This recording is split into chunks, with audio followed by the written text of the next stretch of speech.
Hi friends, അപ്പോൾ നമ്മൾ കഴിഞ്ഞ ദിവസം കാണിച്ച വീഡിയോസിൻ്റെ പാർട്ട് 2 ആയിട്ടാണ് വന്നേക്കണത്. അപ്പോൾ നമുക്ക് ഒരു വെഡ്ഡിങ് കേക്കും ഒരു ബാറ്റ് പിസ്സ കേക്കിൻ്റെ വർക്ക് ചെയ്യുന്നത് കാണാം കേട്ടോ. പെട്ടെന്ന് ചെയ്തെടുക്കാൻ പറ്റുന്ന ഡിസൈനായിട്ടോ നമ്മളിതിൽ ചെയ്ത് കൊടുക്കുന്നത്. ഒരു കുട്ടി 2 ഹാർട്ടൊക്കെ വെച്ച് നമ്മൾ കുറച്ച് ഫ്ലവറും ലീഫൊക്കെ വെച്ച് പെട്ടെന്ന് കംപ്ലീറ്റ് ചെയ്തെടുത്തിട്ടുണ്ട്. അപ്പോൾ നല്ല ലുക്കായിട്ട് വന്നിട്ടുണ്ട്. എന്നാൽ നമുക്ക് സിമ്പിളായിട്ട് ചെയ്യാനും പറ്റും കേട്ടോ. അങ്ങനെ നമ്മളത് വർക്കൊക്കെ കംപ്ലീറ്റ് ചെയ്ത് ഇതാണ് കേട്ടോ ഫൈനൽ ലുക്ക്.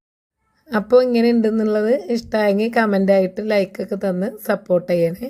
പിന്നെ നമ്മളടുത്തതായിട്ട് ഒരു ബാറ്റ് പിസ്സത്തിൻ്റെ വർക്കും കൂടി കാണിക്കുന്നുണ്ട്. നമുക്കന്ന് മൊത്തം 4 ഡെലിവറി ഉണ്ടായിരുന്നു. ഇപ്പോൾ നമ്മൾ 2 വർക്കാണ് കാണിക്കുന്നത്. അടുത്ത വർക്ക് നമ്മൾ അടുത്ത വീഡിയോസിൽ ഇടുന്നതായിരിക്കും കേട്ടോ. അപ്പം അങ്ങനെ നമ്മൾ ബാറ്റ് പിസ്സത്തിൻ്റെതും പെട്ടെന്ന് ചെയ്യാൻ പറ്റിയ സിമ്പിൾ വർക്ക് തന്നെയായിരുന്നു. അതും നമ്മൾ കംപ്ലീറ്റ് ചെയ്തെടുത്തിട്ടുണ്ട്. നമ്മളവിടെ ചെന്ന് ഡെലിവറി ചെയ്തിട്ട് അവിടെ നിന്ന് എടുത്ത ഫോട്ടോസൊക്കെ ഉണ്ടാവും. ബാക്കി 2 കേക്കിൻ്റെ വർക്ക്സ് ആയിട്ട് നെക്സ്റ്റ് വീഡിയോസിൽ വരാം കേട്ടോ. അപ്പോൾ നമ്മളെ ഫോളോ ചെയ്യാനും സബ്സ്ക്രൈബ് ചെയ്യാനും മറക്കണ്ട. ലൈക്കും ഷെയറൊക്കെ തന്ന് സപ്പോർട്ട് ചെയ്യണേ. ഓക്കേ.